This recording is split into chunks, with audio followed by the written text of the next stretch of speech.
Tipos de ataque psíquico. Antes de começarmos esse tema, é importante contextualizar de onde ele vem. O conteúdo que vamos tratar aqui foi extraído do livro Autodefesa Psíquica, escrito por Diane Fortune. Diane Fortune foi uma ocultista britânica do início do século XX. Seu nome verdadeiro era Violet Mary Firth. Nasceu em 1890 e faleceu em 1946.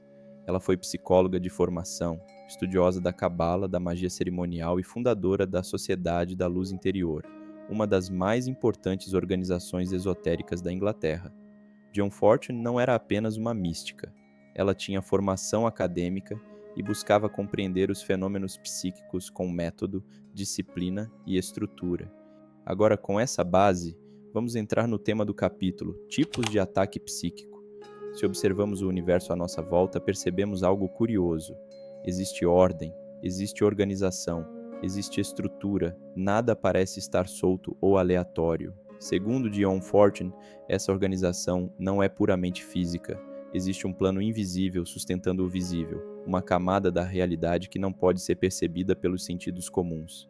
Vivemos imersos nesse invisível, assim como os peixes vivem na água, e normalmente não percebemos isso. Mas em certas circunstâncias, o véu pode se rasgar, e quando isso acontece, entramos em contato com forças que não compreendemos totalmente. Importante entender algo desde o início.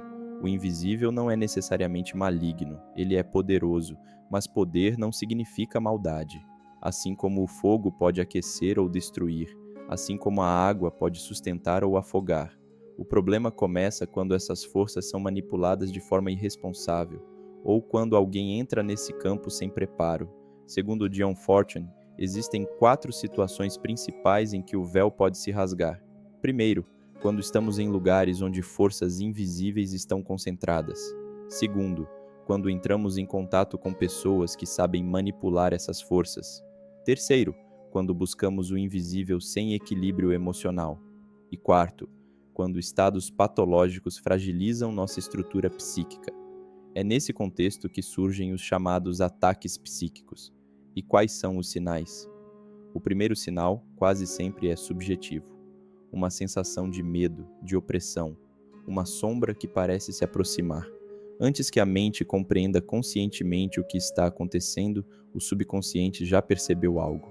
Depois, começam os pesadelos, sonhos com peso no peito, como se algo estivesse ajoelhado sobre o corpo. Essa sensação de peso, segundo Diane Fortune, pode indicar concentração de substância etérea, o que os espiritualistas chamam de ectoplasma. Em casos mais intensos, a exaustão nervosa começa a aparecer. A pessoa perde vitalidade, perde força, pode apresentar mudanças de temperamento, irritabilidade, desânimo ou até colapso nervoso, sem que exames médicos detectem uma causa física clara, mas nem tudo é apenas subjetivo. Existem também fenômenos objetivos. Um deles é a chamada repercussão, quando algo acontece no corpo sutil e se reflete no corpo físico. Machucaduras inexplicáveis, marcas com padrões definidos. Diane Fortune relata ter visto marcas muito específicas aparecerem na pele após confrontos no plano astral.